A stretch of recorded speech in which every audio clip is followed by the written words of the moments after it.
স্বার্থপর দুনিয়া কেউ কারো নয়, কেউ 5 টাকা দিয়েও দৌড়ায় দিবে না। এবং দেখবেন যে মানুষ কোটি কোটি টাকা দিয়ে গাড়ির ভিতর ঘুরছে, কিন্তু সেই গাড়ির দরজা খুলছে না 2 টাকার ভয়ে, তাকে 2 টাকা দেওয়ার ভয়ে। মনে করেন আমি ইমোশন নিয়ে খেলছি, আমার ইমোশনের দ্বারাই যদি কেউ 2000-1500 টাকা পায়, দ্যাটস ফাইন, আমি এটা মেনে নিব। একসময় রাস্তায় মানুষ দেখতো, প্রিন্স বলতো, টিকটকার বলতো, আর এখন মানুষ রাস্তায় দেখলে বলে ভাই আপনার ভিডিওগুলো খুব ভালো। অনুভূতি খুবই ভালো, কারণ হচ্ছে একটা ছেলে খুব পরিশ্রম করে, অনেক হার্ডওয়ার্ক করে সারা জীবন যাও অ্যাচিভমেন্ট অর্জন করছে, সে কিছু মিলে সে একটা সেলুন দিয়েছে। That's why everything is well fine. আমি যে বিডি ইমরান হয়েছে, আমি মনে করব যে আমার সব কিছুর পিছনে একমাত্র সবচেয়ে বড় অপরচুনিটি যেটা আমার ফলোয়ার্স, আমার হেটার্স। তারা যদি ব্যাড কমেন্ট না করতো, বা তারা যদি ব্যাড কমেন্ট না যদি করতো, তাহলে আমার মনের ভিতরে কিন্তু একটা হিট জন্ম নিত না। তো এখন আমার মনের ভিতরে একটা হিট জন্ম নিয়েছে যে যারা আমার হেটার্স আছে তাদেরকে ইনশাল্লাহ তারাও একদিন আমাকে নিঃস্বার্থভাবে ভালোবাসবে। না, ওইরকম সেলুন আমার দেওয়ার ইচ্ছে নেই, কিন্তু আমার তো জানেন আমি অ্যাডভোকেট হব যে এনি হাউ যে কোনো কিছুর বিনিময় হোক, সেটা অদম্য পরিশ্রম করবো ইনশাল্লাহ। একসময় রাস্তায় মানুষ দেখতো, প্রিন্স বলতো, টিকটকার বলতো, আর এখন মানুষ রাস্তায় দেখলে বলে ভাই আপনার ভিডিওগুলো খুব ভালো। আর তখন নিজের কাছে নিজের মনের ভিতরে একটা অন্যরকম ফিল হয়, যেটা বোঝানো যাবে না।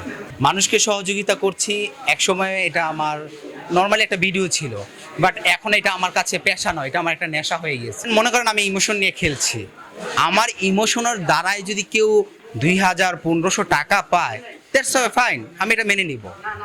কারণ এখন বর্তমানে এই স্বার্থপর দুনিয়া কেউ কারো নয়, কেউ 5 টাকা দিয়েও দৌড়ায় দিবে না। এবং দেখবেন যে মানুষ কোটি কোটি টাকা দিয়ে গাড়ির ভিতর ঘুরছে, কিন্তু সেই গাড়ির দরজা খুলছে না 2 টাকার ভয়ে, তাকে 2 টাকা দেওয়ার ভয়ে। তাহলে লাভ কি? আর আমি সামান্য একজন কন্টেন্ট ক্রিয়েটর, ছোট্ট কন্টেন্ট ক্রিয়েটর।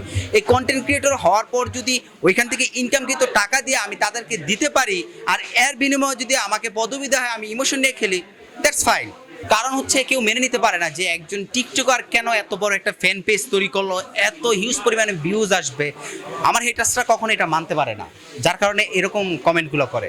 আমার ফলোয়ার্সদের কাছে আমি চিরকৃতজ্ঞ, চিরদায়ী, কারণ আমি তো নর্মালি একটা মধ্যবিত্ত পরিবারের সন্তান। আমার বাবা সামান্য একজন শিক্ষক, সে 15,000-17,000 টাকার স্যালারি পেয়ে ইয়াং জেনারেশনে কিছুই করতে পারে না। যখন আমি ফেসবুকে ঢুকার পর এখন আলহামদুলিল্লাহ যে সম্মান, রিপিটেশন, যে আর্নিং হচ্ছে, যেটা দিয়ে আমি কিছু মানুষের পাশে দাঁড়াচ্ছি। এবং আলহামদুলিল্লাহ আমি একটা ছেলেকে দায়িত্ব নিছি, এটা ইনশাল্লাহ আরও 5-6 বছর পরে বের হয়ে আসবে। যখন সে কোরআনের হাফেজ হয়ে আসবে, তখন আমি সবার সামনে নিয়ে আসবো তাকে। আর আমার অনেক কাজ চলতেছে, যেগুলো হচ্ছে আমি একটা প্রতিজ্ঞা করেছি, 100 জন যারা আমার সামর্থ্য অনুযায়ী, 100 জন যারা বেকার থাকে, অসহায় থাকে, তাদের কর্মের ব্যবস্থা করে দিতে অলরেডি হচ্ছে আমি 4 জন করেছি, আর 96 জন বাকি আছে। যেদিন করব ওই দিন আমি ইনশাল্লাহ নিজেকে বলবো যে আমি একজন কন্টেন্ট ক্রিয়েটর। আমি এটা আমার ইন ফিউচারে সাকসেস হওয়ার জন্য চাবিকাঠি মনে করি। কারণ তারা যদি আমাকে ব্যাড কমেন্ট না করে, তাহলে তো আমি কাজ করে নিজের কাছেও তৃপ্তি পাবো না। যখন বলে যে এটা তুই এটা করলি কেন, সেটা করলি কেন, তার মানে হচ্ছে যে আমি পরবর্তীতে আমি এই কাজটা করব না, আমি এর থেকে ডেভেলপ করবো, ইমপ্রুভ করবো, যাতে ব্যাড কমেন্ট করতে না পারে। আমার কাছে তো আনন্দ ফিল হয় দোনোটাই। একটা হচ্ছে আশীর্বাদ, দোয়া, যেটা ভালো কমেন্ট, যেটা আমি মনের ভিতরে রেখে দিই, আর যেটা ব্যাড কমেন্ট সেটা পিছনে রেখে দিই, একবার পিছনেও তাকাই না। কারণ সেটা কি বলছে, আমি নেক্সট টাইম এই কাজটা করবো না, বা সেই গালিটা দেওয়ার রিজনটা কি, আমি সেই কাজটা না করলেই তো হয়ে যাবে।